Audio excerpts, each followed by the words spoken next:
It's a hot summer day, but not on Transfagarasan because today they are like 13 degrees and I'm testing the new Moto Guzzi Stelvio here on this beautiful mountain pass. Check out the weather, it's insane. So much fog. So we are testing the Guzzi Stelvio on Transfagarasan. Let's see how it goes.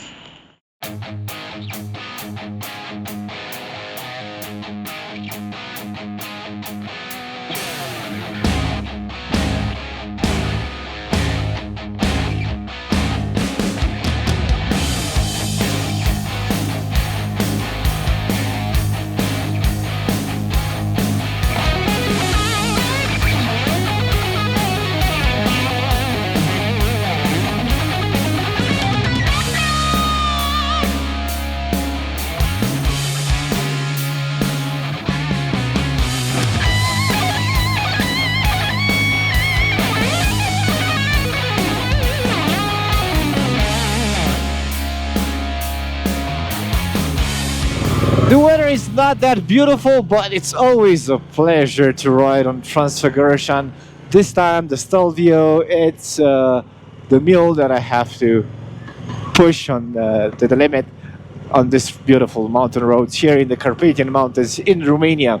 Let's talk about the Stelvio because it's a new model from Moto Guzzi, newly added to the lineup. We saw it at the Milan show back in November, but after taking a look at it, we thought that it will be heavy, bulky, and it will not feel that good. But look at me, I'm doing like 90-degree turns going up, and this bike feels like a natural. It's a Guzzi, it's an Italian bike, so it's in love with the twisties. What I like the most is the looks of it because you have that spoked 19-inch front wheel, spoked on the rear, higher stance, and it gives me a better feeling than the Roadster, than the smaller brother, the V100 Mandello. It's more towards the adventure side of things. It's a adventure touring bike. I would go on a gravel road with it, I will go on a forest road with it, but nothing more because the bike has 190 millimeters of travel on the front, and I felt it a bit more stiffer than you would have expected this one to be. It's more on the touring side of comfortable, more sportier, more precise. It will allow you to go a bit faster on twisties and on the open road rather than going hard off-road. The engine is the same as on the Mandello. It's the 1054 cubic centimeters over here with 115 HP, close to 110 Newton meters of torque. You don't feel the need for more because it's short geared and it pulls out like insane. You can even go from a standstill with the third or fourth gear. You get some nice pops and bangs in the exhaust every time you drop a gear. Although it's Euro 5, it sounds very, very nice. And look at it. It's like magic going through this tight twisties. It's a bit foggy today, but who cares? Because, oh, I care. Because the Moto Guzzi didn't fit me with has set of heated grips or a heated saddle. You can optionally add up the heated grips, but okay, Moto Guzzi, next time please do it because everybody wants on an adventure bike to have those heated grips. On this class, the Moto Guzzi comes with a special price because here in Europe, in Romania, it's like 13,700 euros, which is a very good price considering the competition of this one.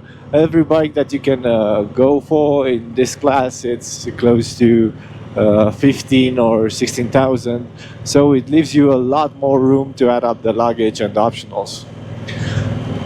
You have a nice dash over here. We saw it on the bigger Aprilias in the Mandello. It's a 5-inch TFT with the riding modes, traction control, and optionally you can add up a radar. You have the cruise control as standard, and also the riding modes. 5 riding modes: Sport, Rain, which is Pioggia, Strada, Turismo, and the off-road mode that disables the ABS for the rear, which is yeah, useful thing when going on that part of the roads.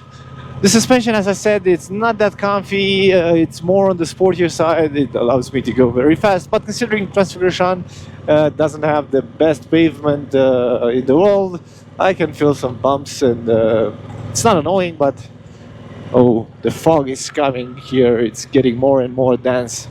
Check out the scenery. It looks like an apocalyptic area. So let's be careful.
When I was starting to dry out, rain is coming again. Just arrived in the city, and it was a beautiful ride with the Moto Guzzi Stelvio, because we went on 600 kilometers road trip to Red Bull Romaniacs, where I enjoyed watching those guys, and afterwards I went on the Guzzi and wanted to do the same, but okay, I cannot do it because the Moto Guzzi, it's more of a tourer, more of a bike that can handle lots of kilometers on a day. Lots of beautiful sceneries and beautiful trips.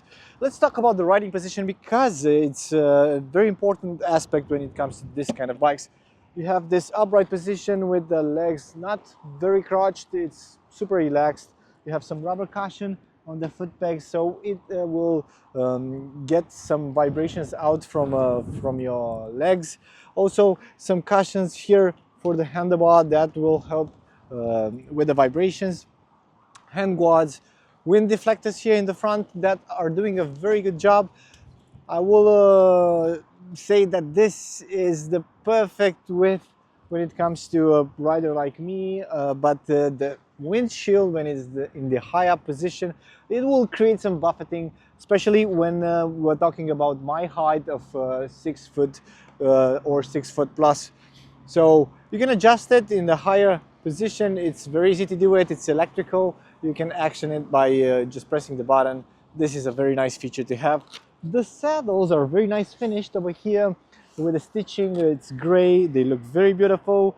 They have a nice feel when you touch them, but they don't have that much cushion. I know that you can optionally buy the higher seats, the comfortable seat, the more comfortable seat. But this one, I had to take a break after 200 kilometers because my bum became pretty sour. The position of the handlebar, it's pretty close by. You have lots and lots of leverage. And a thing that I like a lot with this Stelvio is that when you do U-turns and when you have to do tight maneuvers, check out this wide angle of steering. It's super wide, and the bike will react instantaneously. It wants to go leaning every time you just press the handlebar. So this is a very nice feature because it will help you with the handling when it comes to everyday use in traffic. Suspension wise, I would put this Sachs front suspension and Kayaba rear on the more sportier side of comfort, because although you have a long travel over here and adjustments, I didn't want to adjust the bike. I left it as it is from the dealer, and I would have wished for a bit more softer, a bit more plusher suspension when I was on Transfagarasan, because some of the portions over there of the asphalt are not very good, and you get lots of bumps, and it becomes a bit sour for my hands and a bit stiff to go fast. But at a slow pace, things are very good. You have a preload adjustment for the rear. From what I see over here, it's on the left side. If you add up the luggage system, which can be incorporated like super easy to fit on the bike. Also, this rear rack for the top case. These are very helpful features if you want to go for long trips, especially if you have a passenger with you.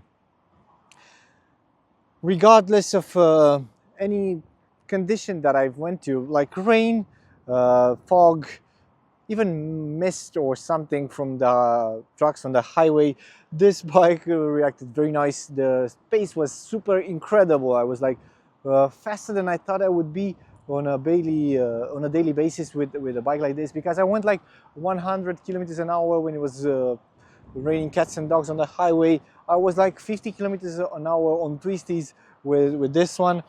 Yeah, you have a 19-inch front wheel over there, but it reacts super fast. It steers super fast. This is a thing that I like a lot about Italian bikes. They know how to build the feeling, the character, and the bike to react very fast on twisties. You have some Anarchy Adventures over here, so you can handle some 20% off-road if you want to. I would say the same as Moto Guzzi. Yes, this bike is meant only for 20% off-road, just because it's a heavy bike. It tips the scale over 244 or 42 kilograms. I hope I don't miss this, but it's not that it's upper weight heavy or something like that. It's just like you don't have that much cushion from the suspension, and it feels a bit harder to get over rocks or get over big obstacles. On normal paths with the sand or some rocks or some just a slash of mud, the bike will be very good. A very important feature for an adventure bike is this 19-inch front wheel, which will go easier over obstacles and will be very good for on-road riding. And more important than that, you have this tubeless tires and tubeless rims, which are spoked, and they have a cool finish. They look pretty tough, and we know them from the BMWs, and they look just the same as the ones on any other big adventure bike. So this is a very cool feature considering the price of the Moto Guzzi. A thing that I like a lot about the Moto Guzzi Stelvio, it's the brakes. They do a phenomenal job. Oh, I got some brake pad dust on my hands. These Brembos with the Brembo master cylinder, they will stop like a superbike. Every time you want, they are super accurate. You have lots of initial bite, and you can do even a stoppie. You will hear the front anarchy going like noisy every time you want to stop firmly, because you have lots of stopping power coming from these brakes. I like them a lot. They do a very good job.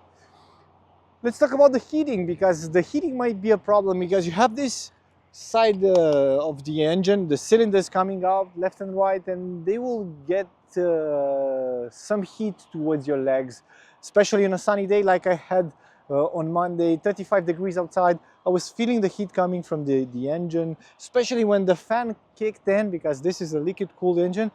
When the fan kicked in, the whole thing became even hotter.